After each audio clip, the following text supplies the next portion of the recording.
Hey skiers, I'm Jeff from skiessentials.com. Welcome to our 2022 ski test. Right here we've got the Stockli Laser CX. The CX and the SX from Stockli are pretty similar skis. The CX is just a little bit lighter. They use a light wood core in these skis instead of the denser wood core found in some of the laser skis. And it is, noticeably lighter just holding it. You still get 2 sheets of metal in this ski. You still get a lot of technology. It's still a very high-performing ski. It's not like a soft flexing carving ski by any means. It's still a Stockli. So even though it's a little lighter, maybe a little easier to ski than some, still a premium precision-oriented ski, a performance-oriented ski, very high-end build. This one uses all of Stockli's turtle technology. And bear with me, I know that kind of sounds weird. I don't really associate turtles with skiing, but this gets turtle shell and turtle grip. And turtle grip is a big reason why on the performance spectrum, in fact, Stockli does a good job in their catalog of kind of positioning skis along a performance spectrum. This one is on the easier side of the spectrum than some because of that turtle grip. Turtle shell is found on all of the lasers with X in the title. So you'll get this on the Laser CX, the Laser SX, as well as the Laser AX. And it's basically just a kind of rubberized top sheet material that makes it a little bit more durable. So if you're going to use these skis on a daily basis, you don't have to worry so much about them getting beat up or the top sheets chipping and stuff like that. Now, turtle grip refers to an internal construction technique where they use kind of curving slits in the metal, and they're longer than what we get in the flex torsion control, which is used on things like the Laser GS and the Laser SL. So similar concept, but in these skis it's longer, extends further into the ski. And basically what happens is it's their way of kind of tuning torsional stiffness in certain parts of the ski or under certain amounts of stress. So if you're just kind of cruising along, not giving the ski a ton of input, maybe you're skiing just like moderately pitched blue squares and stuff like that, it has less torsional stiffness than if those sheets of metal were full width sheets with no slits. So a little easier, a little more compliant, easier to get up on edge, easier to enter a turn, easier to exit a turn, etc., etc., etc.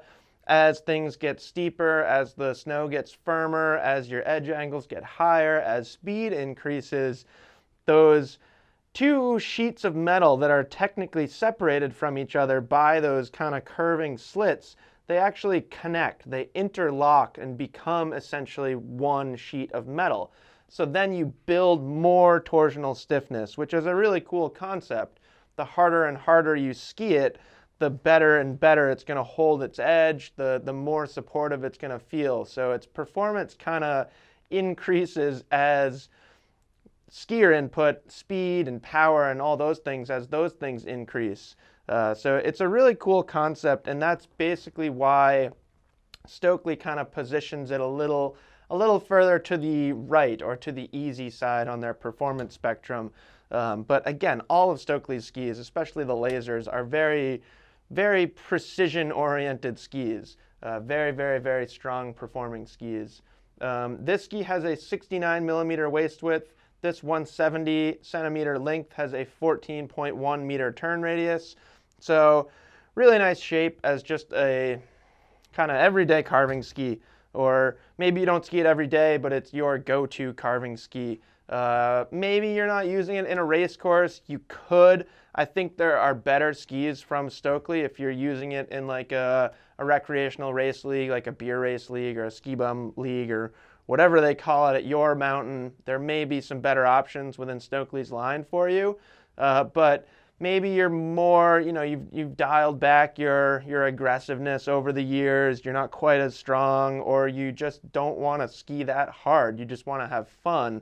This is a really good option, and it's not like you're gonna lose a couple seconds dropping to this ski from some of Stockli's other skis. In fact, I have used this ski in a kind of local recreational race league, and it did just fine. I didn't really feel feel like it had limitations.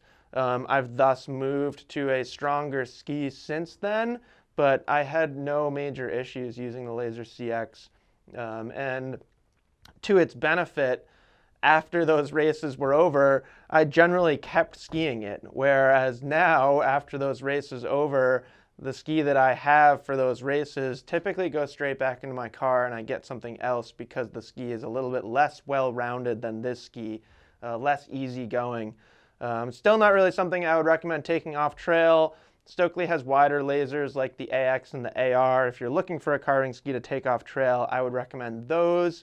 But the CX is just a lot of fun as a carving ski. Really, really good, just consumer groomer ski. Stockli quality, Stockli craftsmanship, and just a pleasure to ski. So that's the Laser CX. Let us know if you have any questions about it, and we will see you guys out there on the slopes.